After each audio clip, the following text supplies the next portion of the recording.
the third election, the third capture of the institution that directly controls the election system of our country, the Election Commission.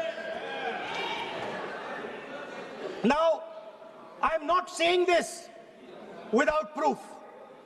I have put forth adequate proof about how the Election Commission is colluding with those in power to shape the elections.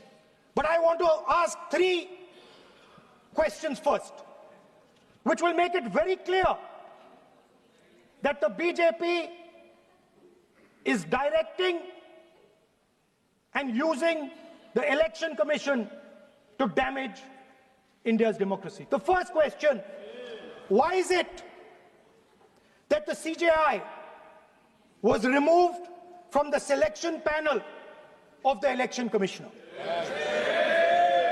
What motivation could there be to remove the CJI?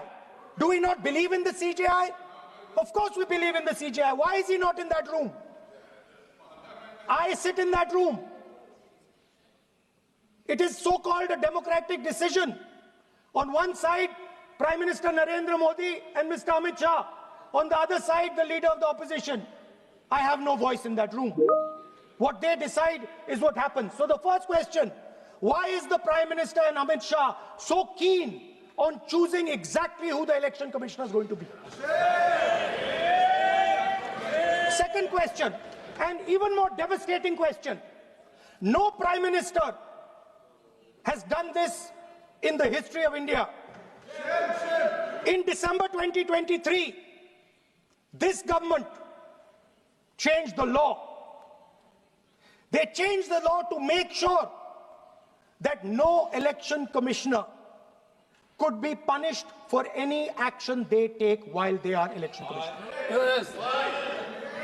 Immunity. Why would the Prime Minister and Home Minister give this gift of immunity to the election commissioner? Why would they need to give this tremendous gift that no Prime Minister has given ever before to the election commissioner? Yes. Mr. Shah is looking into the ceiling. Maybe he will answer this question when he speaks. And finally, why was the law with regards to CCTVs and the data that they contain changed? Why was a law put in place that allows the Election Commission to destroy CCTV footage 45 days after the election? What is the need? The answer given is it is a question of data. It is not a question of data. It is a question of stealing the election. Now, what is the result of this institutional capture? What is the result of controlling the Chief Election Commissioner and the Election Commission? First of all, we have a set of election campaigns that are tailored for the Prime Minister. 3-month, 4-month, 5-month long campaigns are taking place so that the Prime Minister's schedule can be fitted in to the program. Second, we have a Brazilian woman who appears 22 times on the voter list of Haryana. Please. No. 22 times this lady appears. एक minute please एक minute. आप नेता प्रतिपक्ष है, मैं इस तरीके से सदन की कार्रवाई नहीं चलने दूंगा। ये सदन है, सदन की गरिमा को बनाए रखें। आप सदन की गरिमा से बोलेंगे तो ठीक नहीं, जैसे सदन नहीं चलेगा। नो, गलत तरीका है आपका, नहीं होगा। आप ले रहिए, आप ले रहिए। नहीं, माननीय प्रतिपक्ष के नेता, आप पहले अपने सदस्यों को समझाइए।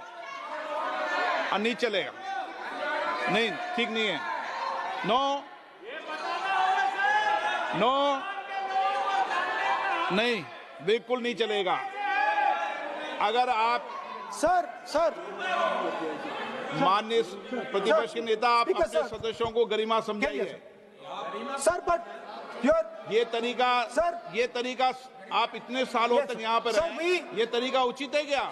सर विरोध का तरीका होता है, लेकिन ये उचित तरीका नहीं है। तरीका इधर भी हो। नो, उधर का तरीका क्या है सर? नो, Sir, सबका तरीका उधर Speaker, से होगा, sir. उधर से भी बोलेंगे, इधर से बोलेंगे, सब जगह से बोलेंगे। Speaker, sir, I don't agree with the showing of photographs here, but it is a reflection of our democratic structure. This is what is happening in our democracy, that you're not allowing us to show. This Brazilian woman has appeared 22 times on the voter list in Haryana. And not only that, there is one woman whose name has appeared 200 times, more than 200 times in one booth in Haryana. And it is very clear, and I have proven without doubt, that the election of Haryana was stolen. And the theft was ensured by the Election Commission of India. I've said it again and again and again. Now, nowhere has the Election Commission answered my questions. The Election Commission has not told me why this lady's picture has appeared on the polling list. They have not told me why lakhs and lakhs of duplicate voters are existing. They have not told me why a BJP leader is coming from Uttar Pradesh to vote in Haryana. These are straightforward questions. And there is clear proof which I have put in front of the country. Right? But the Election Commission has no answer to these questions. And that is the result of the complete capture of the Election Commission by the people across the aisle. By the way, you're talking about SIR in Bihar. Let me say something about SIR in Bihar. Why is it that after the SIR in Bihar, 1.2 lakh duplicate photos are existing in Bihar, in the voting list? If you've cleaned up the voting list, why are there 1.2 lakh duplicates in Bihar? And we've not just proven this about Haryana. We have proven this in Karnataka, we have proven this in Maharashtra, and I'm absolutely certain this is how you're winning elections in Madhya Pradesh, in Uttar Pradesh, in Bihar, across the country. Now, so what I'm putting on the table is, it is very clear that you've captured the institution. I've shown the mechanism of that capture. I'm also showing you how the Election Commission is doing things that are completely out of line. I'm not getting any answers. Right? So now let us come to how, when we are talking about electoral reform. Electoral reform is very simple. The point is, nobody wants to do it. The government doesn't want to do it. What does electoral reform require? What we've been saying. Number one, give machine-readable voter lists to all political parties 1 month before the election. That's the first step. The second step is take back the law that allows the destruction of CCTV footage. Very simple, not difficult. While you're doing that, also tell us what is the architecture of the EVM. Give us access to the EVM. Let our experts go and see what is inside the EVM. Till today, we have not had access to the EVM. We are not shown the architecture of the EVM. We're not physically allowed to go and see an EVM. Give us the architecture. Give us access to the EVM. And finally, please change the law that allows the election commissioner to get away with whatever he wants to do. That's all the electoral reforms you need. And I want to assure the election commissioner that they might be under the impression that this law lets them get away with it. Let me remind them, don't worry, we are going to change the law, and we are going to change it retroactively, and we are going to come and find you.